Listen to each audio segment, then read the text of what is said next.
Welcome to the Feywild Preserve. We found this here magic leaking from the Feywild and want to make it accessible to anyone wanting to admire it. What about that guy over there? Oh, that's Jimmy and he's fine. Not sure who he caught in his planty bits though. Howdy, stranger. I can't feel my legs. Should we help? I don't see any reason we need to cut Jimmy's fun short. Okay, maybe we ought to get involved. Welcome back to a Compendium of Monsters. It's Shambling Mound Week. Before we continue, spank that subscribe button and water your damn plants. Do you really want a carnivorous bush on your hands? Though Venus flytraps are pretty dope. Shambling Mounds are challenge level 5, and this creature appears when you done f***ed up and your DM is doling out punishment. These large plants have an armor class of 15, average hit points of 136, a speed of 20 feet, a swim speed of 20 feet, and blind sight out to 60 feet, beyond which they are blind. Contrary to the general expectations about plants in Dungeons & Dragons, Shambling Mounds resist cold damage and fire damage. They are immune to lightning damage and the following conditions: blinded, deafened, and exhausted. Shambling Mounds have the Lightning Absorption ability. With Lightning Absorption, anytime Shambling Mounds receive lightning damage, they heal for the amount of damage taken. So like Frankenstein's monster, but unafraid of fire. Shambling Mounds have a conditional triple multi-attack that typically functions as a basic multi-attack. Well, that's a f***ing mouthful. 2 slam attacks is the default. Each slam attack deals an average of 13 bludgeoning damage, and if both slam attacks hit the same creature, the Shambling Mound automatically grapples a target if they are medium-sized or smaller. Immediately after inflicting the grapple, the Shambling Mound can use its next action: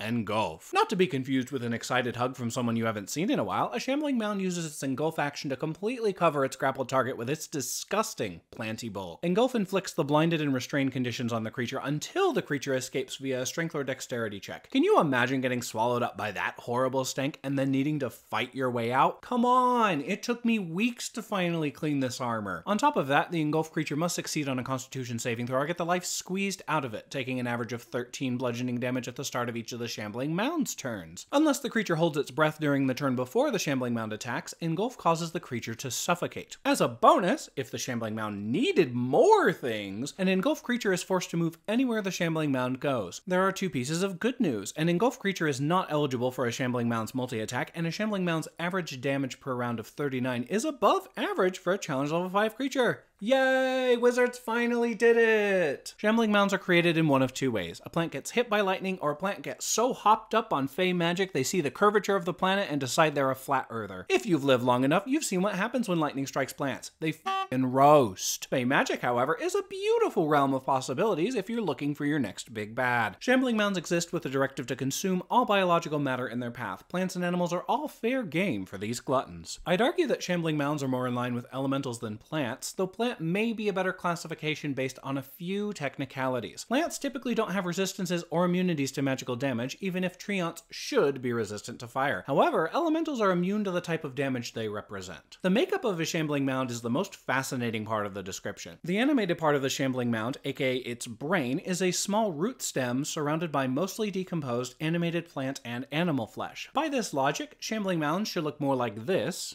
instead of this. But this is the main reason why Shambling Mounds resist fire and cold damage. The part of their being that is vulnerable to those types of damage is protected by a delicious sludge of decaying stuff. Maybe delicious was the wrong word. Honestly, it is absolutely ridiculous that a living plant core can just survive totally surrounded by rot, but Fey magic is similarly ridiculous, so I guess it checks out. In the case that regular Shambling Mounds are too ordinary, an undead Shambling Mound or a flesh Shambling Mound are canon. They're both horrifying in their own right and have a variety of different resistances and immunities compared to regular Shambling Mounds, because after the stress of encountering a single Shambling Mound, you'd love to encounter a different, equally terrifying variant. Sign me up!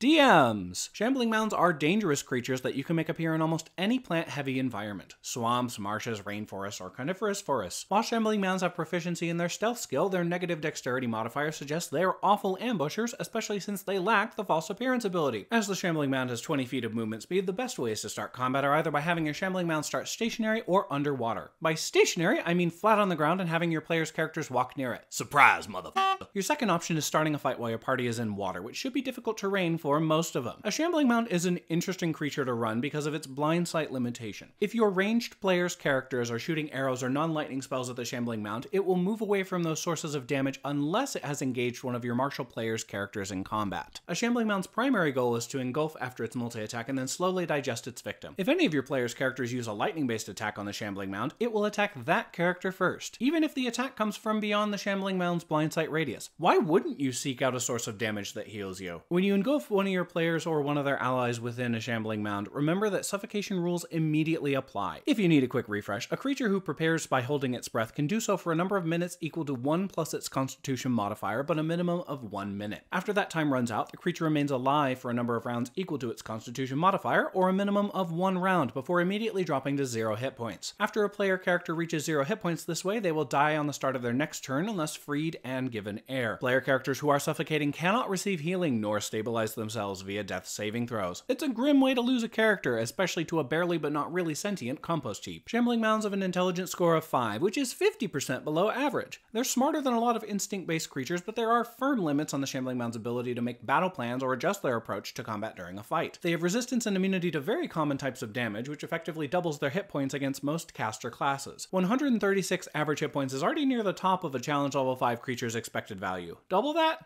Nah, I'll pass. Also, if you put any creatures near a Shambling Mound, the mound is going to try and eat them. Its primary directive is to consume everything, and I feel extremely safe saying Shambling Mounds don't have allies. If it's your player's first time fighting Shambling Mounds, a great way to tell if they're metagaming is whether or not they use fire-based attacks. If they typically use fire but refuse to cast a single fire spell on the Shambling Mound, quietly roll a d6 and add another resistance, or immunity if you're actually mad, to the Shambling Mound's stat block. Your options for the d6 are acid damage, poison damage, radiant damage, necrotic damage, thunder damage, or damage from non-magical attacks. Be aware that adding resistance or immunity to damage from non-magical attacks might punish more players than just the metagamer. You know your table, and this should be done at your discretion. Players! You probably won't know a Shambling Mound is present until you get attacked by one, but there's usually a lead up to their appearance. Do you see a lot of decaying plants in a very specific pile? Unless your nutso neighbor is composting in the middle of nowhere, you should avoid it. And that's really a rule for all things, isn't it? Does this thing look like it's decaying? Should I approach it?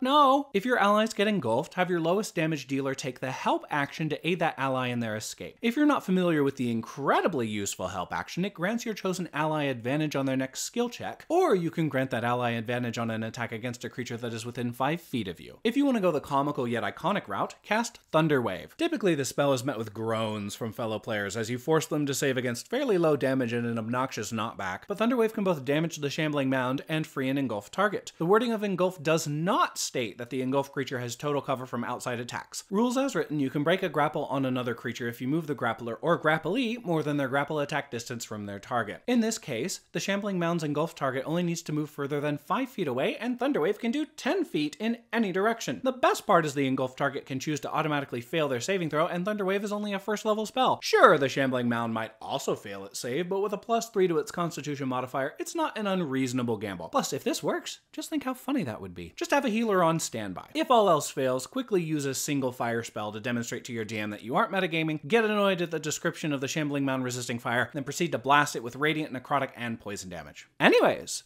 what do you all think about Shambling Mounds? Let me know in the comments below. A special thank you to my patrons.